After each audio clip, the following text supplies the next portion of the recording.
कहते हैं कि मन दुनिया में सबसे ज्यादा शक्तिशाली चीज होती है। अगर किसी चीज को तुम पूरे मन से चाह लो तो तुम उसे हासिल कर सकते हो। ये मैं नहीं कहता, ये सभी महापुरुषों का कहना है। लेकिन ये सत्य है, जो सच है तो जो हम अपने मन से चाहते हैं वह हमें हासिल क्यों नहीं होता है।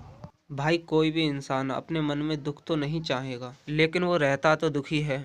हर इंसान अपने मन से तो कामयाब होना चाहता है, खूब पैसा कमाना चाहता है, लेकिन फिर भी वो कामयाब नहीं होता। भले ही ऐसा कौन इंसान होगा जो इस दुनिया में चाहता होगा अपने मन से कि मैं ना कामयाब रहूं या मैं पैसा ना कमाऊं। सोचने की बात है तो इसमें दो चीजें निकल के सामने आती है। या तो वो महापुरुष गलत थे जिन्होंने ये बात बोली कि मन से चाही हुई चीज हासिल हो जाती है, या फिर हम गलत हैं। आज की कहानी जो मैं आपको सुनाने वाला हूँ उसमें एक ऐसा मंत्र मिलेगा, उसे समझने के बाद आपको एक ऐसा मंत्र पता चलेगा जिससे आप ये समझ पाओगे कि अपने मन से कोई भी चीज कैसे करवाई जाती है, मन में किसी भी बात का बीज कैसे बोया जाता है। ये इस कहानी से आपको अच्छी तरह से समझ में आ जाएगा और इससे आप ये भी समझ पाओगे कि आकर्षण का नियम, लॉ अट्रैक्शन कैसे काम करता है। कहानी छोटी सी है लेकिन बहुत ही गहरी है। इससे पहले कि आप इस कहानी में खो जाएं, इस चैनल को सब्सक्राइब जरूर कर लें। तो चलिए कहानी शुरू करते हैं। एक बार की बात है, एक आदमी के जीवन में सिर्फ दुख ही दुख थे। वो जो भी काम करता उस बेचारे का वो काम पूरा ही नहीं होता। घर में आता तो घर में कलेश बना रहता, किसी से कोई मदद मांगता तो कोई उसकी मदद नहीं करता। ऐसा लगता कि चारों ओर से दुखों का पहाड़ उसी पे टूट पड़ा हो। उसे समझ नहीं आ रहा था कि मैं इन दुखों से पार कैसे पाऊं। वो दिन रात यही सोचता रहता कि अपने दुखों से छुटकारा कैसे पाना है। इसी कारण से वो रात में सो भी नहीं पाता था। उसकी आंखों के नीचे बड़े बड़े काले गहरे बन गए थे। वो इस बात के प्रतीत थे कि वह आदमी कितना दुखी है और चिंतित।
और यही सोच सोचकर उस आदमी का बुरा हाल हो गया था। फिर एक दिन उसे उसके मित्र से ऐसे बाबा के बारे में पता चला जो समाधान करने के लिए कोई भी दान दक्षिणा नहीं लेता था। उस आदमी को लगा कि ये बाबा दूसरे बाबाओं की तरह नहीं हो सकता, क्योंकि ये दान दक्षिणा तो लेता ही नहीं है, और दान दक्षिणा नहीं लेता तो कोई ये सिद्ध बाबा होगा। और यही सोचकर वह उस बाबा के पास पहुंच जाता है। जब वह आदमी उस बाबा के पास पहुंचता है तो वह बाबा ध्यान में बैठे हुए थे। उसी समय वह आदमी वहाँ पर चुपचाप बैठकर ध्यान से बाहर आने का इंतजार करने लगा। थोड़ी देर बाद बाबा ने आंखें खोली तो सामने उन्होंने एक दुखी युवक को बैठे हुए देखा। वह उस आदमी के आंखों के नीचे काले गहरे देखते ही समझ गया कि वह अपने जीवन में कितना परेशान है। उसे संबोधित करते हुए बाबा ने पूछा कि बच्चा क्या चाहते हो, बाबा के पास क्या लेने आए हो। उस आदमी ने कहा कि बाबा मैं अपने जीवन से बहुत परेशान हूँ। हर वो तरकीब करके देखी जो किसी भी बाबा ने मुझे बताई। मैंने अपने दुखों को दूर करने के लिए बहुत सारे रास्ते अपनाए, हर वो काम किया जो किसी भी इंसान ने मुझे करने को कहा, लेकिन फिर भी मेरे जीवन में दुख कम नहीं हुए।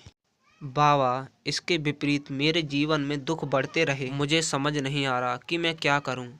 कभी कभी तो मैं आत्महत्या करने की सोच लेता हूं, लेकिन अपने परिवार की सोचकर मैं ये कदम नहीं उठाता। मैंने आपके बारे में बहुत सुना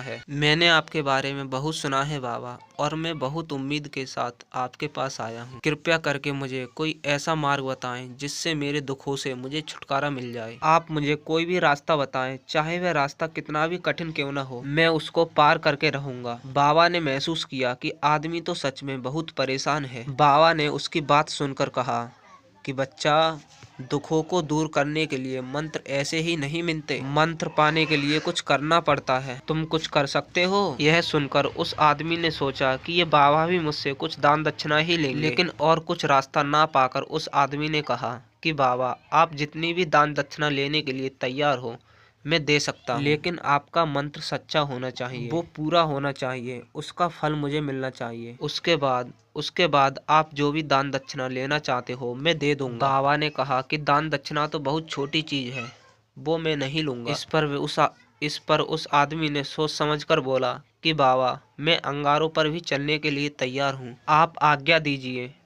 बाबा ने कहा कि अंगारों पर चलने वाली ये छोटी चीज मैं आपसे नहीं कराने वाला हूँ। मैं जो तुमसे कराने वाला हूँ वो बहुत ही कठिन मंत्र है, उसे पूरा कर पाओगे? और उस आदमी ने कहा कि बाबा आप मुझे बताइए तो सही, मुझे करना क्या होगा। और फिर बाबा ने कहा कि जब तुम यहाँ से घर जाओ तो रास्ते में यह सोचते हुए जाना कि मैं सुखी हूँ, मैं बहुत सुखी हूँ। बार बार तुम्हें यही दोहराना है, और यह बात सिर्फ अपने मन में ही दोहरानी है तुम्हें। यह सुनकर वह आदमी बोला, बाबा बस इतनी सी ही बात, बाबा बस इतनी सी ही बात, ये तो मैं चुटकी बजाते ही कर लूँगा, लेकिन इससे होगा क्या?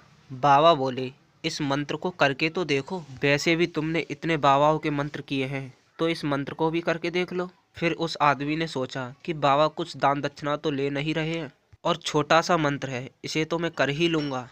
वो बोला, ठीक है बाबा। वो आदमी उतना कहकर वहाँ से उठकर चलने लगा, लेकिन जब वो चलने लगा तो बाबा ने पीछे से बोला, बच्चा एक बात तुम याद रखना कि जब तुम ये मंत्र अपने मन में दोहराओ तो तुम्हारे मन में बंदर के विचार नहीं आने चाहिए, तो ही यह मंत्र सिद्ध होगा। बंदर का ख्याल भी नहीं आना चाहिए। वह आदमी बोला, मुझे तो आज तक बंदर का कोई विचार नहीं आया, तो अब क्यों आएगा? आप चिंता न करिए बाबा, मैं सिर्फ मन में यही दोहराऊंगा कि मैं सुखी हूँ, मैं सुखी हूँ।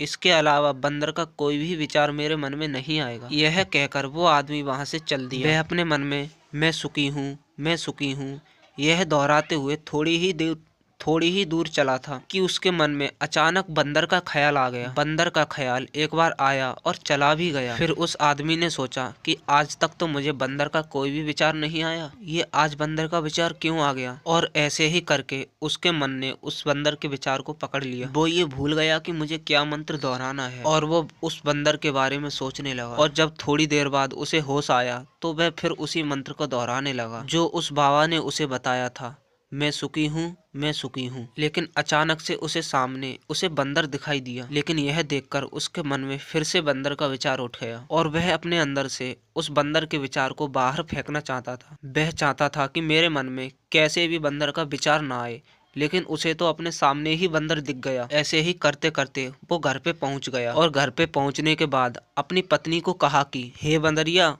मुझे खाने में बंदर परोस दो। और जब उसे एहसास हुआ कि उसने क्या बोल दिया तो वह अपने बाल नोचने लगा। वह दीवारों में सर मारने लगा कि मुझे आज तक बंदर का कोई विचार नहीं आया, और आज मुझे ये क्या हो गया है कि मुझे हर जगह बंदर ही बंदर नजर